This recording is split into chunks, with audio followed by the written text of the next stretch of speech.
everyone, Jack here again for Forbidden Planet TV, here in Forbidden Planet Camden for another new comic book day. There's tons of stuff on the shelf this week to get really excited about, loads of new #1s, a couple of ongoing series that I'm still absolutely loving. I can't wait to share with you guys. So let's get cracking on what I'm picking up off the shelf this week. First up, we have the penultimate issue of W. Maxwell Prince, Martin Morazzo and Chris O'Halloran's Superman, the Kryptonite Spectrum. Yes, we're already on to issue 4 of this wonderful little mini-series. It's such an endearing look into the Man of Steel's life through the guise of new Kryptonites across the Kryptonite Spectrum, as you might have guessed from the title. If you've not been keeping up with the series, I won't spoil it, but the entire premise is that Superman has found and is interacting with these new strains of Kryptonite to figure out what they do to him, what they do to the Man of Steel ahead of his enemies getting a hold of them, with the help of some of his fantastic friends, including Batman, and I believe we've got an appearance from Dr. Fate in this issue, which is great, including as well appearances from some new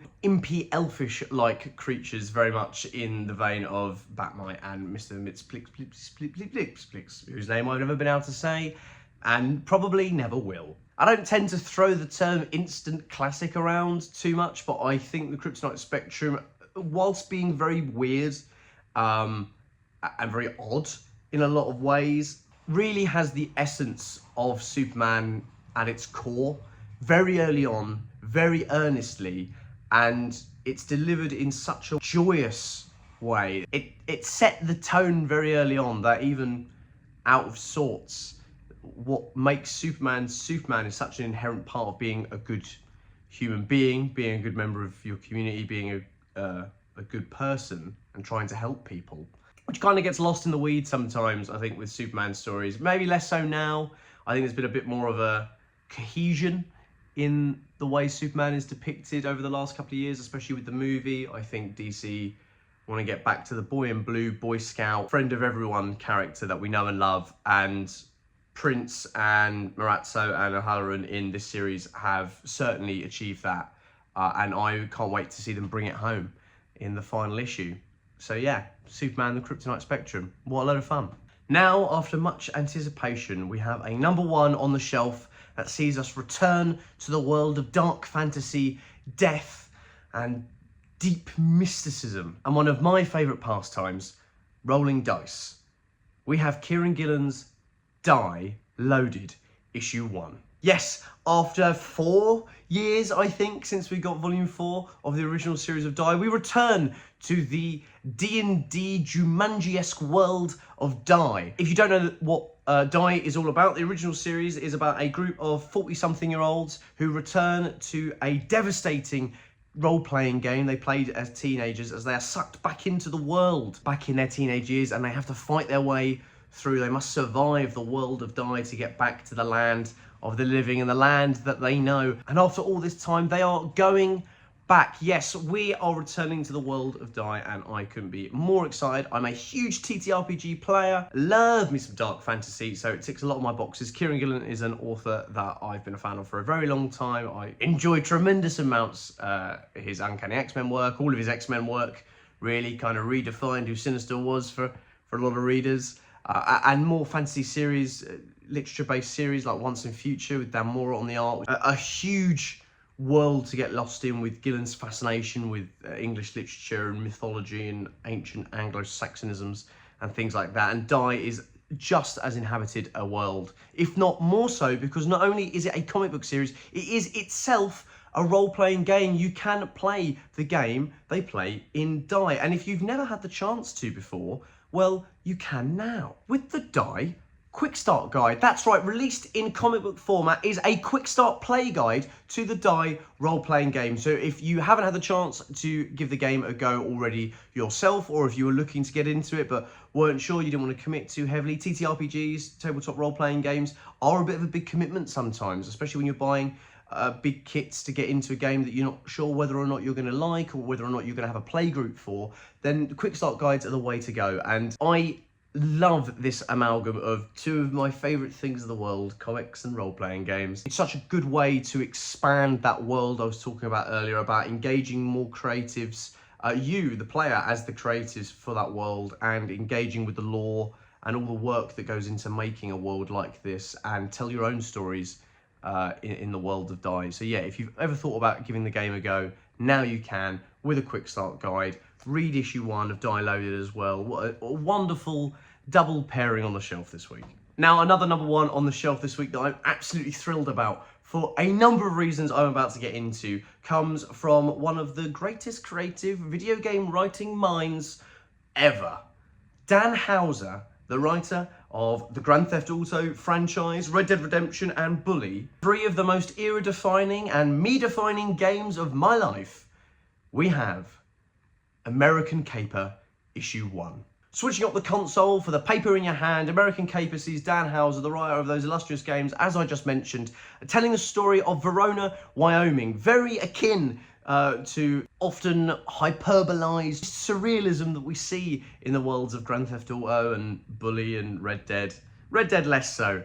I feel like the American West was really that bad. Here we see Houser's razor-sharp wit turned to the American Midwest as the town of Verona, where we lay our scene, is very much lawlessness incarnate. The very most dark and evil facets of the American dream have made their way here, and Houser is the one to tell their story, kicking off a brand new crime saga presented by Absurd Adventures, published through Dark Horse. There is also a book, A Better Paradise, less so based in the American Midwest, but more in the not so distant future. Very much in Houser's wheelhouse as it depicts the world ravaged by an interactive video game. It's giving dark Ready Player One vibes, and you can have the chance to have all of these amazing new publications signed at the Forbidden Planet London Megastore on the 29th of November. Yes, we are very excited to announce that Dan Houser is having his very first public signing. We are so delighted and so honoured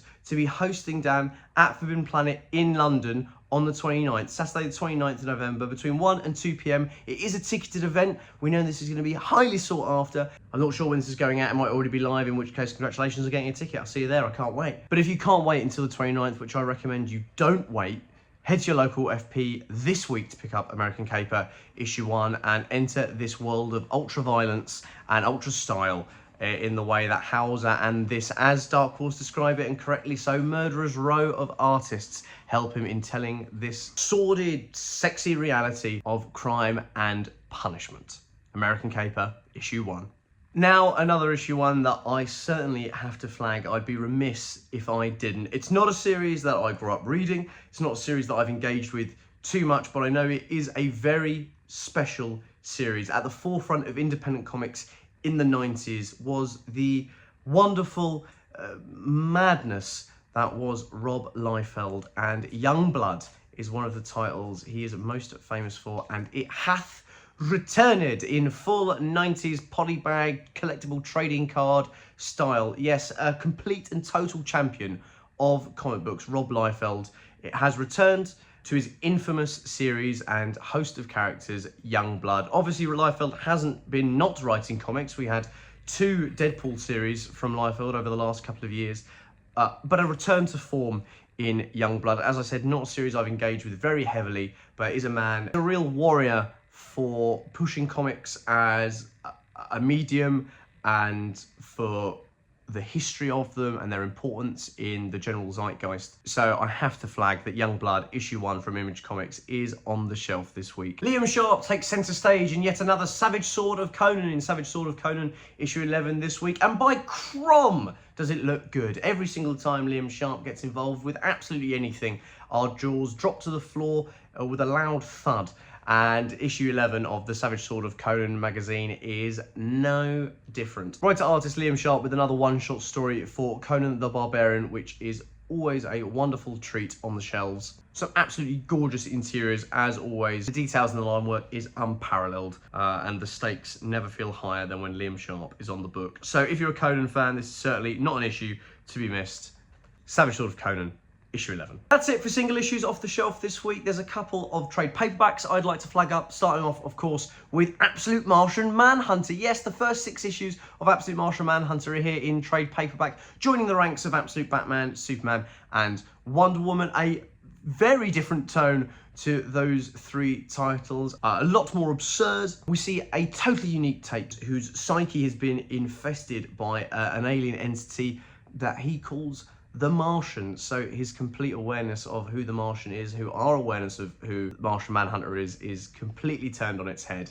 The first couple of issues were wonderful. I actually had to stop myself. I had to show restraint because I decided I was going to pick it up in trade. But every time a new issue came on the shelf, you just saw how stunning Denise Camp's work is. So yeah, if you were thinking about picking up the series and you missed out on the singles, definitely pick up Absolute Martian Manhunter issue 1. It is not to be missed. Another set of 6 issues that are finally collected in trade paperback, not to be missed, is the first volume of Robert Kirkman and Ryan Ottley's Battle Beast. Yes, the return to Battle Beast in the Invincible universe is finally here in the first volume trade paperback. If you, again, missed out on the single issues for the series, which I'm sure you didn't because there were so many printings of issue 1, it was one of the most popular books of the year. Yeah, this book does not hold back on the action whatsoever. It is filled with guts, gore, viscera to your heart's content. It's like an opera of violence. It really is. If you're a fan of the Invincible universe, I highly recommend picking this up, obviously. But even if you're not, if you just want a massive space romp with an alien bestial warrior of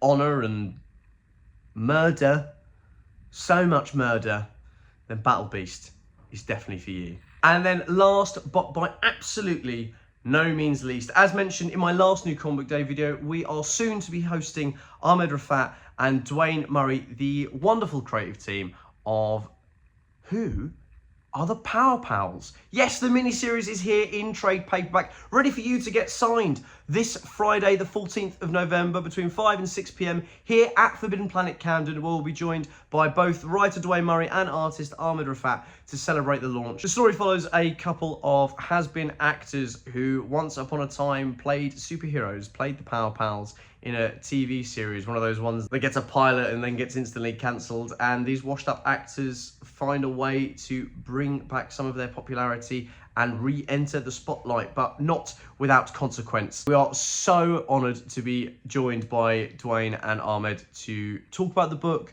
to sign copies for all of you guys, and just to celebrate what is such a fun, interesting buddy cop book with tons of heart. So yes, that is Friday the 14th of November here at Forbidden Planet Camden. We can't wait to see you there. So that's everything that I'm picking up off the shelf this week. So much to get excited about, especially with all these signings on the way just before the end of the year here at Forbidden Planet. It is wonderful to be able to bring so many different creatives right to you, to meet them, to engage with their work, to celebrate the effort that goes into creating the media that we get to engage with so often and with such joy. It feels like Christmas is already starting to come early with all these little treats we're opening in the advent calendar that is Forbidden Planet.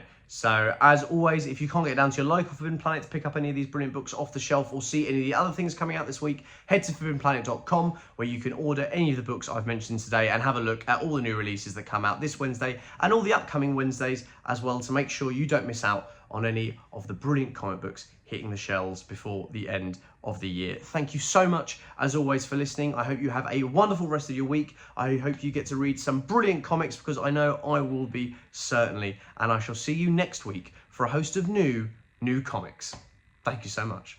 If you're enjoying watching Forbidden Planet TV and you're enjoying watching us talk to the world's most interesting and accomplished filmmakers, authors, artists, musicians, creators, subscribe right here. See you soon.